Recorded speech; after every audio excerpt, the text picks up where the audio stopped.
Hello students, how are you today? Are you happy? I hope so. I hope so. All students are happy and healthy. Student, welcome to Radiant Learning. मैं कपिल गर्दर एक बार फिर से आप सभी students का Radiant Learning YouTube channel पर स्वागत करता हूं.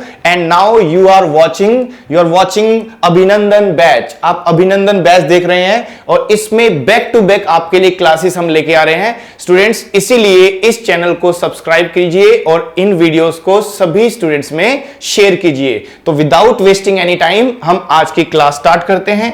देखिए स्टूडेंट्स, जैसे कि आप जानते हैं लास्ट क्लास में हमने टेंस पढ़ा था. प्रेजेंट परफेक्ट की सारी कंडीशंस मैंने आपको सिखाई थी और आज मैं आपको सिखाता हूं उसका नेक्स्ट पार्ट जिसको बोलते हैं पास्ट परफेक्ट टेंस. आज की क्लास में पढ़ेंगे पास्ट परफेक्ट टेंस. तो सबसे पहले एज यूजुअल आप देखेंगे कि पास्ट परफेक्ट टेंस को कहां और कैसे यूज करना है और उसकी फॉर्मेशन क्या है. तो देखिए सबसे पहले लिखते हैं इसकी एक फॉर्मेशन का मतलब होता है रूल, एक स्ट्रक्चर, कि जब हम कोई भी टेंस पढ़ते हैं तो सबसे पहले आप उसको स्ट्रक्चर में समझते हैं. तो एक स्ट्रक्चर बनाते समय सबसे पहले नंबर पे आपको यूज करना होता है एक सब्जेक्ट के बाद अब आप हैज हैव नहीं लगा सकते. डियर स्टूडेंट्स, प्रेजेंट परफेक्ट में हैज हैव लगाते हैं, लेकिन जैसे ही बात पास्ट की आएगी तो हमें क्या ऐड करना होगा, हैड. और हैड के बाद आने वाली फॉर्म कौन सी रहेगी, थर्ड फॉर्म रहेगी. इस तरह से रूल बन जाता है हैड प्लस वर्ब की थर्ड फॉर्म. अब देखो हैड अकेली हेल्पिंग वर्ब है तो इससे कोई फर्क नहीं पड़ता कि सिंगुलर सब्जेक्ट होगा कि प्लूरल होगा. चाहे आप सिंगुलर यूज कीजिए, चाहे प्लूरल यूज कीजिए, चाहे कैसा भी सब्जेक्ट हो, आपको क्या यूज करना है, उसके लिए हैड यूज करना है. और हैड के साथ कौन सी फॉर्म आएगी, थर्ड फॉर्म. उसके बाद देखिए स्टूडेंट्स क्या करना चाहिए, हमें लिखना चाहिए ऑब्जेक्ट. तो पास्ट परफेक्ट टेंस का रूल हुआ सब्जेक्ट के साथ हैड लगाना है, हैड के बाद थर्ड फॉर्म आ जाएगा और लास्ट में लगा दिया जाएगा ऑब्जेक्ट. ओके डियर स्टूडेंट, तो ये इसकी एक फॉर्मेशन है, आपको इसको ध्यान में रखना है. ओके, अब आगे देखते हैं. देखिए क्योंकि इसका नाम है परफेक्ट और आप जानते हैं कि जब भी कभी परफेक्ट की बात होती है तो परफेक्ट का मतलब होता है कंप्लीटनेस. इसका मीनिंग क्या होता है, कंप्लीटनेस. यानी जब भी आप कोई एक्शन देखेंगे उसके अंदर अगर आपको कंप्लीटनेस दिखाई देती है, उसके अंदर क्या दिखाई देगी, कंप्लीटनेस. की कोई काम ऑनगोइंग नहीं है, अब खत्म होता हुआ दिखाई दे रहा है, कंप्लीट होता हुआ दिखाई दे रहा है, तो उसको क्या बोल दिया जाता है, परफेक्ट. और परफेक्ट में हम कौन सी फॉर्म यूज करते हैं, वर्ब की थर्ड फॉर्म यूज करते हैं. इस बात का भी ध्यान रखेंगे. ओके डियर स्टूडेंट, अब क्या करें कि कहां इस टेंस को यूज किया जाता है, तो इस बात को समझना है आपको. जैसे देखिए एग्जांपल, अगर मैं आपके लिए लिखूं एक सेंटेंस कि I had done my task. अब देखिए स्टूडेंट, बताइए सेंटेंस सही लिखा है कि गलत लिखा है. आप बच्चे बोलेंगे सर सेंटेंस तो सही है क्योंकि इसमें हैड भी लगा हुआ है और थर्ड फॉर्म भी लगी हुई है, डन. तो हैड प्लस थर्ड फॉर्म लिखा है तो गलत तो नहीं है, बिल्कुल सही माना जाएगा, इसमें कोई प्रॉब्लम नहीं है. लेकिन ध्यान देना students, had plus third form जो ये टेंस होता है इसको क्या बोला जाता है, इसको कहां यूज करेंगे, इसके लिए कैसी सिचुएशन होनी चाहिए, ये जानना जरूरी है, तब जाके आप इसको यूज कर सकते हो. तो मैं अब दिखाता हूं कहां पे इसको यूज किया जाएगा. देखो स्टूडेंट, आपको प्रैक्टिकल समझना होगा क्योंकि ये एग्जाम्स में आता है. हम जनरली क्या करते थे, जैसे ऑप्शंस देखते थे, अगर हमें नहीं समझ में आता है तो हम हैड प्लस थर्ड फॉर्म को चूज कर लेते हैं. लेकिन इसका एप्रोप्रिएट मीनिंग क्या होगा, आपको ध्यान देना है, इसका लॉजिक क्या होगा. देखिए स्टूडेंट्स, अभी इसको मैं टाइमलाइन के अकॉर्डिंग आपको सिखाता हूं. देखो ये एक टाइमलाइन है और टाइमलाइन में देखिए आप देखेंगे 2023, ये 2023 है, ये नाउ अभी का टाइम है, इसको क्या बोला जाएगा, अभी का टाइम है ये. अब मैं पूछूं क्या कोई एक्शन आपने 2022 में किया था. बच्चे बोल रहे यस सर, हमने एक एक्शन किया था, एक सेंटेंस, एक वाक्य, एक काम आपने कब किया था, 22 में किया था. अब बच्चे कह रहे सर एक नहीं, हमने एक काम और भी किया था जिसको हम नाम देते हैं एक्शन 2. एक्शन 2 का मतलब हुआ कि ये काम आपने 21 में किया था.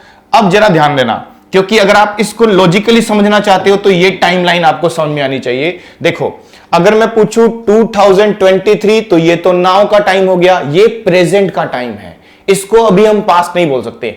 लेकिन अगर मैं बोलूं कि इसको इससे कंपेयर करें तो 2022 क्या माना जाएगा, प्रेजेंट है, पास्ट है कि फ्यूचर है? ये है पास्ट। ठीक है डियर स्टूडेंट्स, इसको क्या नाम दिया जा सकता है? पास्ट नाम दिया जाएगा। और अगर ये पास्ट है, सोचो जरा, तो ये क्या होगा फिर? बच्चे कह रहे सर ये भी पास्ट होगा क्योंकि 21 में है ये। ऐसा नहीं है। जब दो एक्शन आपको एक साथ दिखते हैं तो एक पास्ट बनता है, और एक अगर दोबारा से दूसरा पास्ट है तो उसको पास्ट नहीं बोला जाता, उसको बोला जाता है ये तो पास्ट का भी पास्ट है, इसीलिए बोल दिया जाता है पास्ट ऑफ पास्ट। इसको क्या बोल दिया जाता है? Past of past. यानी कह सकते हैं 22 हमारा पास्ट हो गया और 21 क्या माना जाएगा? पास्ट का भी पास्ट, यानी पास्ट ऑफ पास्ट। तो आप ध्यान दें, इस बात को ध्यान देना है कि जब भी कभी पास्ट आता है तो हम कौन सी फॉर्म यूज करेंगे? Second form. लेकिन अगर पास्ट ऑफ पास्ट आता है तो हमें यूज करना होता है हैड प्लस वर्ब की थर्ड फॉर्म यूज करनी है। और यही इस टेंस का रूल है, यही इस टेंस का, कि जब कभी भी दो सेंटेंस एक साथ आते हैं और एक के बाद एक हुआ है या उससे पहले हुआ है, तो उस रिस्पेक्ट में एक को पास्ट माना जाएगा, दूसरे को पास्ट ऑफ पास्ट माना जाएगा। इसीलिए एक डेफिनेशन नोट की लीजिए, एक बड़ा इंपॉर्टेंट नोट है आपके लिए, उसको आप नोट जरूर कीजिए। क्या नोट है? देखिए, आप ध्यान दें। वो नोट क्या है कि जब भी कभी आपको इस टेंस को यूज करना, तो इंपॉर्टेंट नोट ये बनता है हमारे लिए। इंपॉर्टेंट नोट लिख लीजिए, this is not a common tense. ये कोई कॉमन टेंस नहीं है, ये कोई कॉमन टेंस नहीं है। The sentences must be double। Sentences कैसे होने चाहिए? इसके डबल होने चाहिए। जनरली ऐसा होगा, एक आध केस में बन जाए अलग बात है। जनरली ऐसा ही होता है कि इसमें जो सेंटेंसेस होते हैं वो कैसे दिखाई देंगे? डबल दिखाई देंगे। तो अगर मैं सिर्फ लिखता हूं I had done my task, तो क्या ये सही माना जाएगा? नहीं, ये गलत हो जाएगा। आप ऐसा एग्जाम में क्वेश्चन आपसे नहीं पूछा जा सकता। इसीलिए राइटर क्या करता है, एक और सेंटेंस लिखता है कि when you called me, जब आपने मुझे कॉल किया था, उस खास समय पर या उस खास समय से पहले I had done my task, मैं अपना काम कर चुका था। ऐसा होना चाहिए।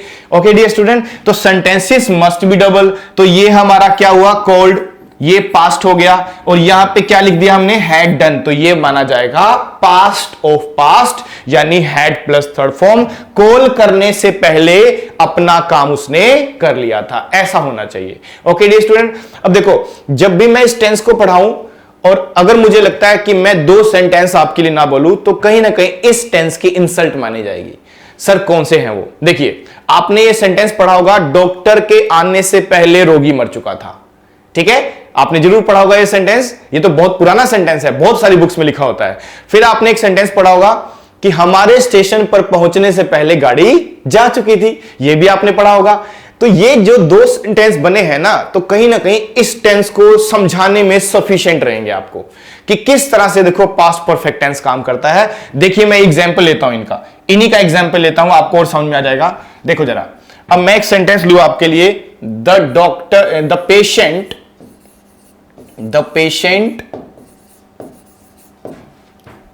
डैश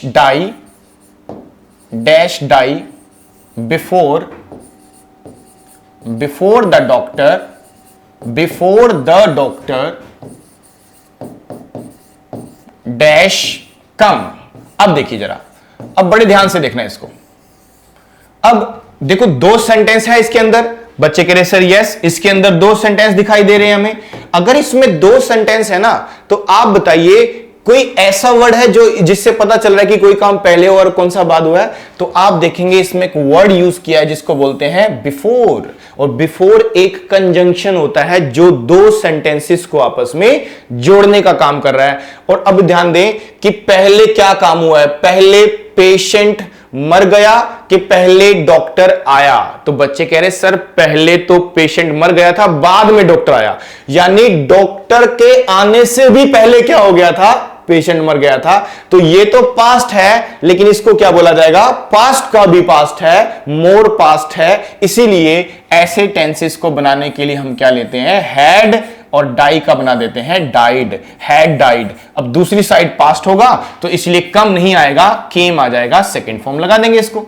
एक पास्ट बन गया और एक मोर पास्ट, यानी आने से भी पहले क्या हो गया था, वो मर गया था, पेशेंट मर गया था, इसीलिए इसको बोलेंगे पास्ट ऑफ पास्ट। एक और सेंटेंस देखते हैं, एक और सेंटेंस देखते हैं, फिर से आपको ट्राई करना है। जैसे देखो लिखा है the train dash leave the station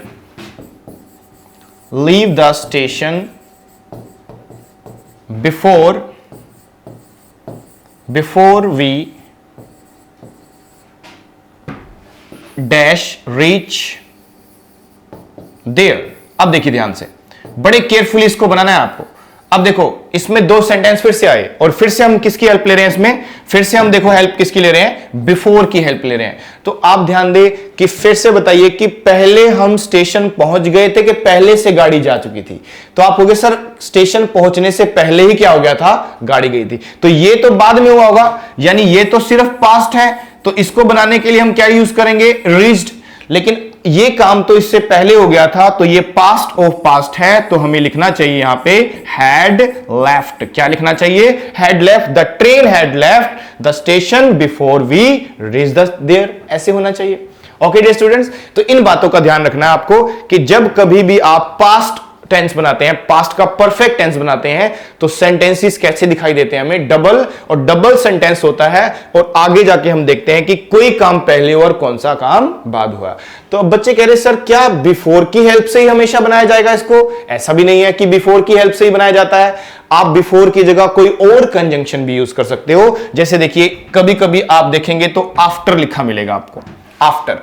जैसे कि अगर मैं लिखूं शी, एग्जाम्स का क्वेश्चन आया था एक बार, इसको ध्यान से देखें कि she dash tell me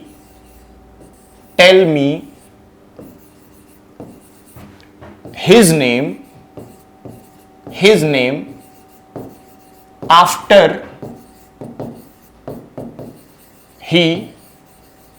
after he dash leave the room. Leave the room, अब बड़े ध्यान से देखना है इसको, लीव द रूम। अब इसको देखिए ध्यान से, तो आपको लगेगा इस बार मैंने आफ्टर वर्ड यूज किया है। अब जैसे ये क्वेश्चन आता है तो जनरली स्टूडेंट्स को लगता है कि पहले तो यही गलत है कि यहां पे हिज नहीं आना चाहिए। देखो इसमें क्या है कि एक लड़की है, एक लड़का है और एक मैं हूं, ठीक है, इसीलिए ये हिज किसी लड़के के लिखा है, तभी आगे जाके मैंने ही भी लिखा है। लेकिन इस बार मैंने वर्ड यूज किया है देखो आफ्टर। अब देखो बताओ इसमें कौन सा काम पहले हुआ और कौन सा बाद में हुआ, वो देखना है आपको, वो सेंटेंस को पढ़ के पता चलता है। तो पहले उस लड़की ने मुझे उस लड़के का नाम बता दिया था कि वो पहले रूम से चला गया था, तो डेफिनेटली पहले वो रूम से चला गया होगा, बाद में नाम बताया होगा, यानी इससे भी पहले ये हो गया होगा। अगर ये इससे पहले हो चुका है तो ये पास्ट का भी पास्ट है, इसीलिए लिखा जाएगा इसको हैड से, और हैड लगाने के बाद आपको लिखना पड़ेगा लेफ्ट। थर्ड फॉर्म लिख देंगे लीव की, लेफ्ट। और यहां बाद में हुआ था तो टेल नहीं लिखा जाएगा, यहां क्या लिखा जाएगा, टू लिखा जाएगा, इस तरह से। तो एक पास्ट है और एक मोर पास्ट है, यही चीज ध्यान रखनी है। अब बच्चे कह रहे थोड़ा आसान कर दीजिए इसको।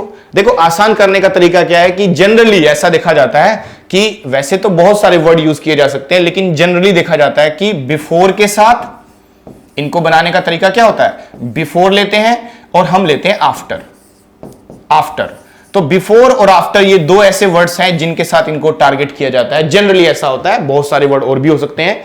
अब देखो बिफोर और आफ्टर है तो इनको मीनिंग के हिसाब से देखना है आपको, मीनिंग के हिसाब से इसको लिखा जाएगा। देखो अब बताइए जो बिफोर है उसका मीनिंग क्या होता है, पहले। बिफोर का मीनिंग क्या होता है, पहले। तो ये कंफर्म रहा, पहले क्या आएगा, past of past. Past of past क्या आएगा, पहले आएगा। यानी विदाउट मेकिंग एनी हिंदी भी आप बना सकते हो कि जब भी कभी बिफोर लिखा हो तो बिफोर से पहले क्या लिखा जाता है, पास्ट ऑफ पास्ट। हाँ, आफ्टर का मतलब क्या होता है बताओ, आफ्टर का मतलब होता है बाद में, तो बाद में पास्ट ऑफ पास्ट आएगा मीनिंग के हिसाब से। तो पास्ट ऑफ पास्ट कहां आ जाएगा, बाद में, इस तरह से। तो ये बन गया इस तरह से मीनिंग। तो देखो जरा कह सकते हैं कि बिफोर से पहले और आफ्टर के बाद, मीनिंग के हिसाब से ध्यान देना पड़ेगा। और आप देखिए यहां पे आफ्टर था ना, आफ्टर के बाद क्या लिखा हमने, पास्ट ऑफ पास्ट, तो डेफिनेटली दूसरी तरफ क्या लिखना पड़ेगा आपको, पास्ट। अब यही चीज देखो यहां पे अप्लाई करके देख लो, तो बिफोर का मतलब क्या था, पहले, तो पहले हमने क्या लगा दिया था, पास्ट ऑफ पास्ट। यहां पर बिफोर का मतलब पहले, तो क्या लगा दिया, पास्ट ऑफ पास्ट। यानी आप विदाउट मेकिंग एनी हिंदी भी इसको बिल्कुल अच्छे तरीके से बना सकते हो इस मीनिंग के थ्रू, इस ट्रिक के थ्रू, कि बिफोर का मतलब पहले है तो पास्ट ऑफ पास्ट, आफ्टर का मतलब बाद में है तो पास्ट ऑफ पास्ट बाद में आएगा, इस तरह से। ठीक है डियर स्टूडेंट्स, ये ध्यान रखना है। और आपको रूल तो पता ही है कि पास्ट ऑफ पास्ट का रूल क्या होता है, हेड के साथ वर्ब की थर्ड फॉर्म लगानी है, हेड के साथ वर्ब की थर्ड फॉर्म लगानी है, ये ध्यान रखें आप। इस तरह से पास्ट परफेक्ट टेंस को यूज कर लिया जाता है। ओके डियर स्टूडेंट, तो इन बातों का विशेष ध्यान रखें जब इस टेंस को आप यूज कर रहे हैं। ओके, आगे देखते हैं आप नेक्स्ट। देखिए अब और देखें एग्जांपल। अब बच्चे कह रहे सर और कोई तरीका जिससे इसको बनाया जा सके। देखो व्हेन से बनाते हैं इसको, व्हेन से। देखो व्हेन से जब बनाया जाता है, कंजंक्शन लिखते हैं व्हेन। आपने एक वर्ड यूज कर लिया व्हेन, तो व्हेन क्या कहता है, तो व्हेन के साथ ना जनरली देखोगे तो आपको पास्ट ही लिखा मिलेगा। यानी व्हेन के साथ क्या लिखा मिलता है हमें, पास्ट। यानी व्हेन के साथ तो पास्ट लिखा मिलता है जनरली, लेकिन आप कोमा लगा के आगे जब देखते हो ना तो वो रखा जा सकता है कौन सा टेंस, पास्ट परफेक्ट टेंस। इसके बाद रखा जा सकता है पास्ट परफेक्ट टेंस। बिल्कुल ध्यान से देखें, इसमें रखा जा सकता है पास्ट परफेक्ट टेंस। जैसे मैं एग्जांपल दूं आपको कि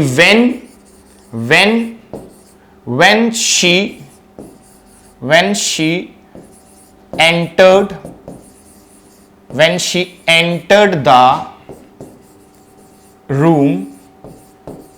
she entered the room, her mother dash cook the food, इस तरह से। अब यहां पे कुक लिख दिया हमने आपके लिए। अब देखो जरा कि जब उस लड़की ने रूम में एंटर किया होगा, उससे भी पहले उसकी माता ने उसके लिए खाना बना लिया होगा। तो ये कहीं ना कहीं व्हेन के साथ भी बनाया जा सकता है, तो यहां रखा जा सकता है टेंस का नाम, और यहां भी हम पास्ट परफेक्ट लिख सकते हैं। तो यहां लिखा जाएगा हैड कुक्ड लिख देंगे यहां पे, इस तरह से। ठीक है ना डियर स्टूडेंट, इस तरह से ध्यान रखना है। तो पास्ट परफेक्ट का मीनिंग क्या बना अब आपके लिए, हैड प्लस थर्ड फॉर्म बोलते हैं इसको। इसका रूल हमने लिख लिया है, इसका रूल क्या लिख लिया है, हैड प्लस वर्ब की थर्ड फॉर्म। इस बात का ध्यान रखेंगे आप, हैड प्लस वर्ब की थर्ड फॉर्म। और हैड प्लस थर्ड फॉर्म को क्या बोलेंगे, this is not a common tense, sentence must be double. इसमें जो सेंटेंस होते हैं वो कैसे होते हैं, डबल होते हैं। और सबसे मेन बात ध्यान रखना, इसको बोला जाता है टाइमलाइन के अकॉर्डिंग पास्ट ऑफ पास्ट, यानी मोर पास्ट। ठीक है, इस तरह से इसको चलना पड़ेगा। तो इनमें कुछ कंजंक्शंस की हेल्प से आप बना सकते हो। मुझे लगता है अच्छे से आपको ये समझ में आ गया होगा पास्ट परफेक्ट। ठीक है, अब हम क्या करेंगे, अब नेक्स्ट टेंस पढ़ते हैं जिसको बोलते हैं future perfect tense. Future perfect के बारे में जानते हैं कि क्या क्या उनकी कंडीशंस हैं।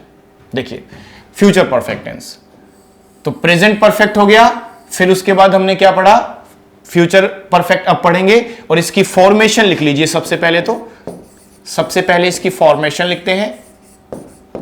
तो फॉर्मेशन में देखो क्या होता है, सबसे पहले नंबर पे क्या यूज करना होता है आपको, एक सब्जेक्ट। अब क्योंकि फ्यूचर की बात करेंगे तो फ्यूचर में हमेशा क्या आता है, विल और शैल। विल और शैल में से कोई एक वर्ड यूज करते हैं, जैसे फ्यूचर इंडेफिनिट में सिखाया गया था आपको, विल लगाओ, आईवी के साथ क्या लगाना होता है, शैल। बाकी सबके साथ क्या लगाना होता है, विल। और इससे कोई खास फर्क नहीं पड़ता कि विल लिखा है कि शैल लिखा है, कोई भी एक लगाना होता है।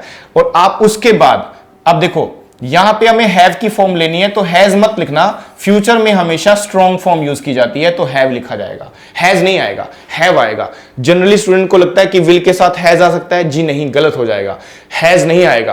क्योंकि आपको इस सब्जेक्ट को देख के हैज हैव नहीं लिखना, आपको डायरेक्ट क्या लिखना है, हैव। क्योंकि विल और शैल एक मोडाल का रूप होता है, इनके बाद आने वाली फॉर्म हमेशा स्ट्रॉन्ग होती है। और हैज और हैव में से स्ट्रॉन्ग किसको माना जाता है, हैव को। इसीलिए विल के साथ हमेशा क्या लिखना होता है, हमें हैव। हैज लिखना गलत होगा। हाँ, आगे दिखेंगे वर्ब की थर्ड फॉर्म, क्योंकि परफेक्ट है तो थर्ड फॉर्म लिखा जाएगा। इस तरह से इसका रूल कंप्लीट हो जाएगा। और आप लिख लेंगे इसमें विल हैव प्लस वर्ब की थर्ड फॉर्म, और लास्ट में आप समझते हैं क्या लिखना होता है हमें, ऑब्जेक्ट। सेंटेंस में क्या लिखना होता है, ऑब्जेक्ट लिखना होता है। इस तरह से चलना पड़ेगा आपको। तो बड़े ध्यान से देख लीजिए कि इसमें विल, शैल, हैव के साथ कौन सी फॉर्म लगानी है, थर्ड फॉर्म। ओके, अब बच्चे जानना चाहेंगे सर इसका भी लॉजिक बनाइए।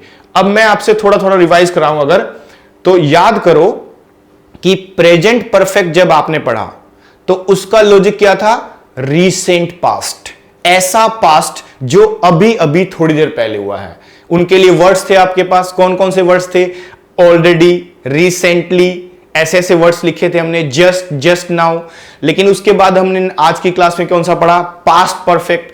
पास्ट परफेक्ट को हम पास्ट थोड़ी ना बोलते हैं, क्या बोलते हैं, पास्ट ऑफ पास्ट। पास्ट का भी पास्ट होता है वो, तो कॉमन टेंस नहीं होता वो, उसको ध्यान से यूज करना है। फिर उसके बाद कुछ वर्ड्स हेल्प कर सकते हैं, जैसे बिफोर हेल्प कर सकता है, आफ्टर हेल्प कर सकता है, व्हेन हेल्प कर सकता है, या कोई और वर्ड भी हेल्प कर सकता है। तो उससे हमें पता चलना चाहिए कि पास्ट का भी वो पास्ट है। फिर उसके बाद थर्ड नंबर पे अब आया हमारे पास फ्यूचर परफेक्ट। तो सोचिए जरा, फ्यूचर परफेक्ट कहां लगाएंगे आप, फ्यूचर परफेक्ट को यूज कहां करेंगे, क्या सिचुएशन दिखनी चाहिए, बड़े ध्यान से आपको सोचना पड़ेगा कि फ्यूचर परफेक्ट का लॉजिक क्या होता था। नहीं तो देखो आप लोग फिर वही परेशान रहोगे इस प्रॉब्लम से कि साउंड के हिसाब से चलोगे आप लोग, कि चुका है, चुके हैं, चुकी है प्रेजेंट परफेक्ट, चुका था, चुके थे, चुकी थी पास्ट परफेक्ट, और चुका होगा, चुके होंगे फ्यूचर परफेक्ट। अरे ऐसे तो नहीं होता है, ऐसे तो नहीं ना क्वेश्चन सॉल्व होंगे, कोई लॉजिक भी तो होना चाहिए। हर टेंस का एक लॉजिक है, उसको लॉजिकली समझना है आपको। तो ध्यान दे कि फ्यूचर परफेक्ट का एक लॉजिक बनाया गया है। ये टेंस खास करके डिजाइन किया जाता है किस पर्पस से, तो इसको लिखा जाएगा, बड़े ध्यान से आप भी नोट कर लीजिए कि इसको नोट किया जाता है किस टेंस, किस पर्पस के लिए, इसको बोलते हैं डेडलाइन ऑफ टाइम। क्या दिखाता है ये हमें, deadline, deadline of time. Time की डेडलाइन देने के लिए इसको यूज किया जाता है। बड़े ध्यान से इसको नोट कर लीजिए कि फ्यूचर परफेक्ट का रोल हमेशा सेंटेंस में जब भी दिखाई देगा आपको, वो किसके लिए होगा, डेडलाइन ऑफ टाइम के लिए। यानी अगर मैं कोई आपको एक्शन बोलूं और बोल दूं कि इतने पर्टिकुलर टाइम तक ये काम हो चुका होगा, शाम तक हम सारे टेंस कर चुके होंगे, तो मैंने आपको डेडलाइन क्या दी है, शाम तक। तक का साउंड भी बोलते हैं हम लोग, इस तक को भी बोलते हैं। तो कहीं ना कहीं बता सकते हैं कि जब कभी एक सेंटेंस में टाइम की डेडलाइन दी जाएगी, एक लिमिट दी जाएगी कि इतने पर्टिकुलर टाइम तक, तो उस रिस्पेक्ट में कौन सा टेंस यूज किया जाता है, फ्यूचर परफेक्ट टेंस। और इस डेडलाइन को दिखाने के लिए ध्यान रखना, इस डेडलाइन को दिखाने के लिए ना आप एक प्रीपोजिशन यूज करते हो, उस प्रीपोजिशन को बोलते हैं बाय, और कभी कभी बाय नहीं तो क्या लिख दिया जाता है, टिल। बाय और टिल के बाद लिख दिया जाता है टाइम। तो बाय और टिल के बाद अगर टाइम लिखा जाता है तो उसका मीनिंग होता है इतने पर्टिकुलर टाइम तक। तक की सेंस की रिस्पेक्ट में हमें क्या मान लिया जाता है, उसको मानते हैं डेडलाइन ऑफ टाइम। तो टेंस कौन सा लिखना पड़ता है हमें, future perfect tense. Okay dear student, इस तरह से इसको डील करना होगा। एग्जांपल लेते हैं, उससे और अच्छे क्लियर हो जाएगा। देखो एक तो लिखें इस तरह से, एक सेंटेंस मैं इस तरह से लिख रहा हूं कि somebody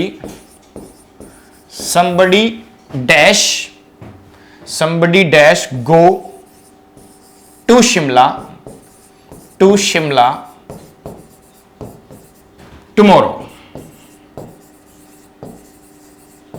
एक तो ये है। अब देखो मैंने फ्यूचर की इंफॉर्मेशन दी, हालांकि क्योंकि फ्यूचर है और फ्यूचर में विल शैल तो कॉमन है, लगेगा ही लगेगा। बस क्वेश्चन ये है कि आप थर्ड फॉर्म से बनाएंगे कि फर्स्ट फॉर्म से बनाएंगे, इसको इंडेफिनिट मान के चलेंगे कि परफेक्ट मान के चलेंगे, वो चीज आपको ध्यान देनी है। तो मुझे लगता है somebody dash go to Shimla tomorrow, एक ये लिखा हुआ है, और एक हम लिखते हैं somebody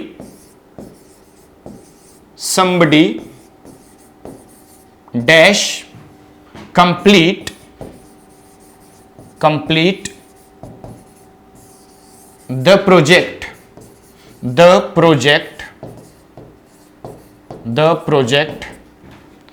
by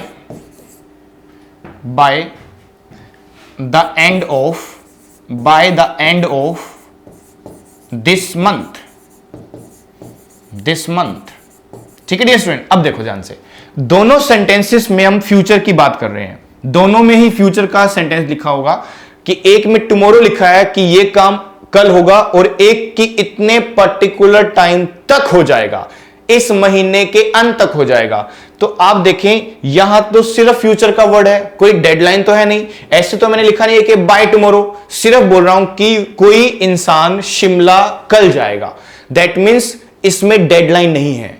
इसको नॉर्मल फ्यूचर मानते हुए फ्यूचर टेंस में बनाएंगे, और फ्यूचर टेंस का रूल क्या होता है, आप विल लिखोगे और फर्स्ट फॉर्म लिख दोगे गो, विल गो टू शिमला, ऐसे बनाना चाहिए हमें। लेकिन जैसे मैं लिख रहा हूं कि somebody complete the project by the end of this month, by मतलब तक, इस महीने के अंत तक वाला साउंड कौन दे रहा है हमें इसमें, बाय, और यही है डेडलाइन ऑफ टाइम। अगर डेडलाइन ऑफ टाइम लिखा है तो डेफिनेटली हमें लिखना चाहिए विल हैव लिख दिया हमने, और अब आप लिखेंगे कंप्लीट, और कंप्लीट से बन जाता है कंप्लीटेड। थर्ड फॉर्म लिखना है ना, तो क्या लिखेंगे, कंप्लीटेड। अब ये मत सोचना कि somebody है तो हैज आ जाएगा, ये गलत, एक कॉमन मिस्टेक करते हैं बच्चे, खास करके जब क्वेश्चन बनेगा। इसका क्वेश्चन बनेगा तो विल को हम बाहर लिखेंगे पहले नंबर पे, और somebody के साथ हैव, कंफ्यूज हो जाते हैं बच्चे यहां पे। मैं भी आपको दिखाऊंगा अभी एक क्वेश्चन इस तरह से बना के, क्योंकि जहां आप कंफ्यूज होगे मुझे पता है, क्योंकि कहां कहां बच्चे कंफ्यूज होते हैं। क्योंकि जब तक विल लिखा है तब तक हो सकता है आपको प्रॉब्लम ना आए, लेकिन अगर मैं विल को हटा दूंगा तो आप प्रॉब्लम क्रिएट करोगे। तो somebody will have होगा, हैज नहीं होगा, ये ध्यान रखें। लेकिन जब इसका नेगेटिव इंटरोगेटिव बनेगा तब आप कंफ्यूज होगे। देखो जरा इस तरह से, तो ये डेडलाइन की वजह से हमने क्या लिख दिया आपके लिए, विल हैव। अब आगे देखते हैं, जैसे मैं एक सेंटेंस फिर से लिखूं आपके लिए कि she will have। बस अब आप टेंस को समझो कि टेंस का नाम जो लिखा है वो कौन सा है। देखो she will have completed all tenses by evening।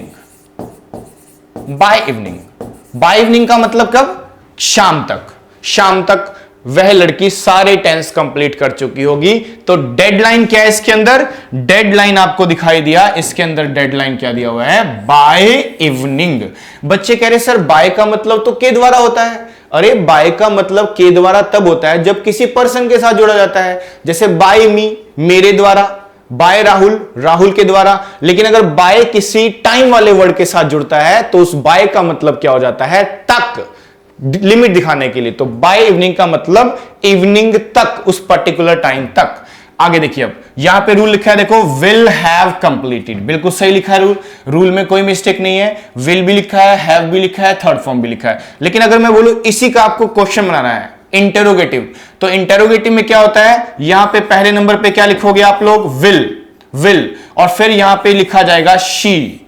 अब आप देखो यहां गलती क्या करोगे, यहां पे हैव और हैज दो ऑप्शन मिलेंगे आपको। जनरली ऐसा होगा कि विल, शी, हैज, हैव, और फिर लिखता हूं मैं आपके लिए कंप्लीटेड, क्योंकि स्टेटमेंट तो मुझे सेम ही लिखनी है, बाकी स्टेटमेंट मैं सेम लिख दूंगा, ऑल टेंसेस, और बाकी जो भी है वो सेम लिखते हुए आप ऐसे देखोगे। अब सोचो जरा कि यहां पे विल अब आउटसाइड क्यों लिखा मैंने सब्जेक्ट के, क्योंकि मुझे क्वेश्चन बनाना है। अगर ये क्वेश्चन है तो शी के अकॉर्डिंग बताओ, अब हैज आएगा कि हैव आएगा।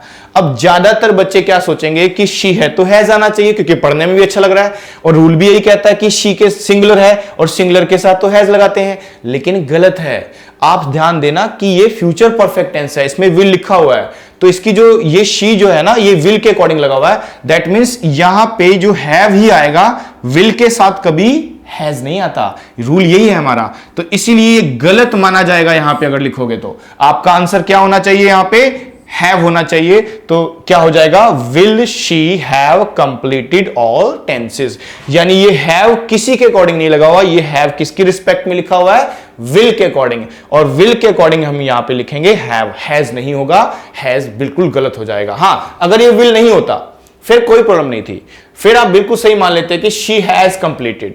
लेकिन अगर विल लिखा है ना, तो आप विल के साथ हमेशा क्या लिखोगे, हैव, क्योंकि विल एक मोडाल का रूप होता है, और मोडाल में हमेशा स्ट्रॉन्ग फॉर्म यूज की जाती है, वीक फॉर्म गलत हो जाती है। ओके डियर स्टूडेंट, इस तरह से आपको चलना पड़ेगा, और इसी को बोलते हैं future perfect tense. Okay dear students, चलो अब मुझे लगता है मैंने तीनों टेंस आपको पढ़ा दिया ना। आपने कौन कौन से टेंस पढ़ लिए? Present perfect, past perfect, future perfect. तो मैं चाहता हूं मैं 4 से 5 क्वेश्चन आपको दिखा दूं, फिर अगली नेक्स्ट क्लास में और प्रैक्टिस करेंगे, क्योंकि जब मुझे लगेगा सारे टेंसेस हो गए तो एग्जाम साइड के जितने भी क्वेश्चन है सब एग्जाम्स के, वो सारे आपके सामने मैं रखूंगा, उसमें आप प्रैक्टिस करना। पर मैं चाहता हूं कि फिर भी कुछ 4 से 5 क्वेश्चन हो जाए इस क्लास में, सारे जितने भी परफेक्ट टेंस पढ़ाए हैं मैंने, प्रेजेंट परफेक्ट, पास्ट परफेक्ट और फ्यूचर परफेक्ट, और साथ में एक साथ में लिखूंगा मैं पास्ट इंडेफिनिट, क्योंकि वो भी पास्ट का होता है। ठीक है डियर स्टूडेंट, तो लिखिए फटाफट से कुछ क्वेश्चंस अपनी नोटबुक पे नोट कर लीजिए, जो मैं आपको बताऊंगा, और आंसर्स करते रहना फटाफट से। जिससे इससे पहले कि मैं आंसर बताऊं, आपने फटाफट से अपने आंसर्स लिख देने हैं। मेरे साथ साथ क्वेश्चन लिख लीजिए। फर्स्ट क्वेश्चन लिखा है कि my brother dash by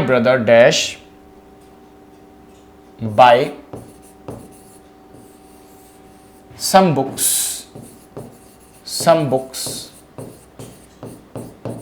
books last Sunday. Next आप लिखिए it is time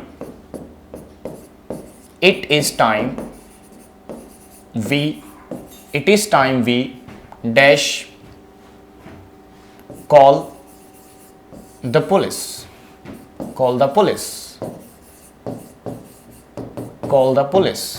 Next लिखिए somebody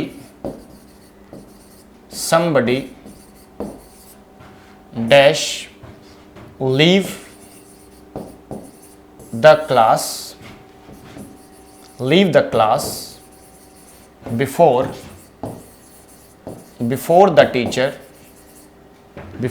the teacher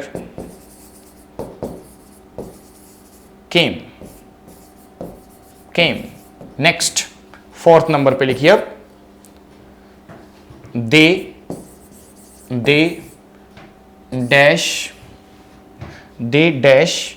water the plants by evening. ठीक है, 4 क्वेश्चंस। एक और लिखते हैं आगे, एक से और 2 और लिख देते हैं। और लिखिए 5th नंबर पे लिखिए my students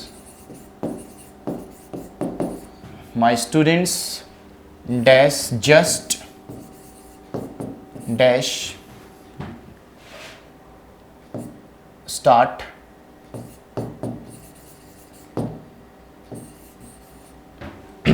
my class. Next और लिखिए, एक और लिखते हैं she dash not dash attend the meeting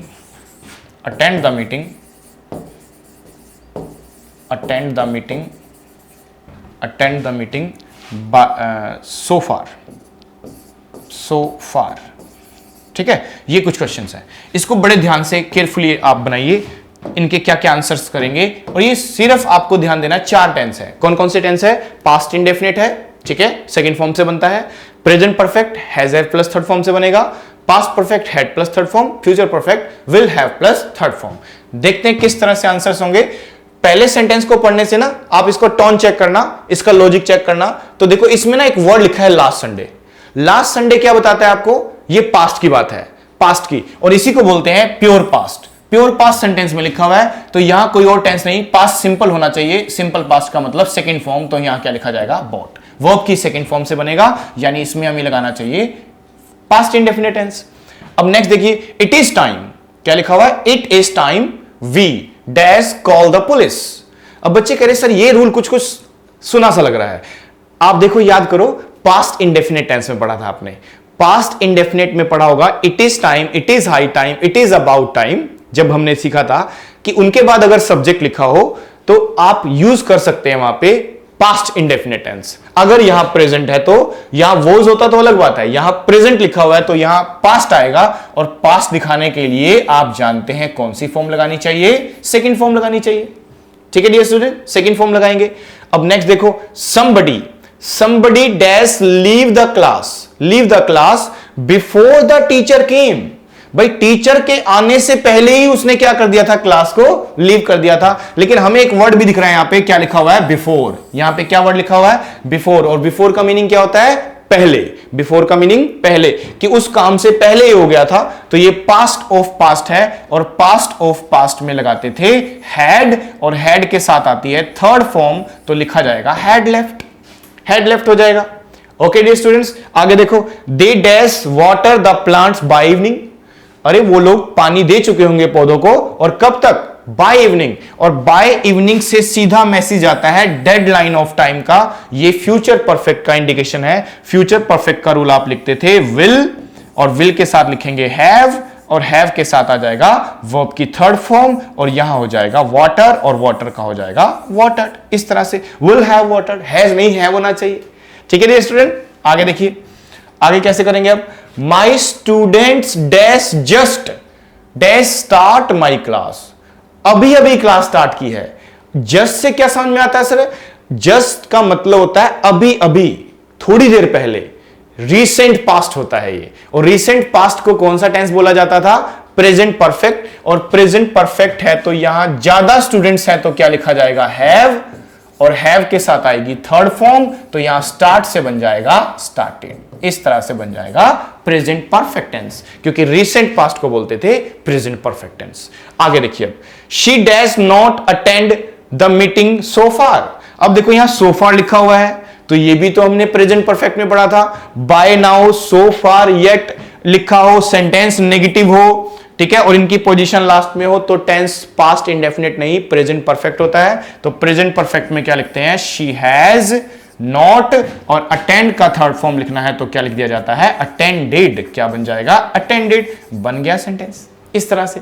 ठीक है ना। तो मुझे उम्मीद है आपके सही आए होंगे आंसर्स। इस तरह से आपको चलना है, और बड़े ध्यान से केयरफुली ये सारे टेंस जो मैं आपको सिखा रहा हूं, देखो आप सब समझते हैं कि टेंस को इतने क्लैरिटी से इसलिए सिखा रहा हूं मैं, क्योंकि बेसिक आपका टेंस है। जब आप सारे टेंस कवर कर लोगे तो पहले मैं क्या करूंगा, आप सबको एग्जाम स्टाइल जितने भी क्वेश्चंस हैं वो सारों की प्रैक्टिस कराऊंगा, और फिर आगे की इंग्लिश स्टार्ट करेंगे तो आपको काफी आसानी होगी अगर आपके टेंस के सभी स्ट्रक्चर्स क्लियर है तो।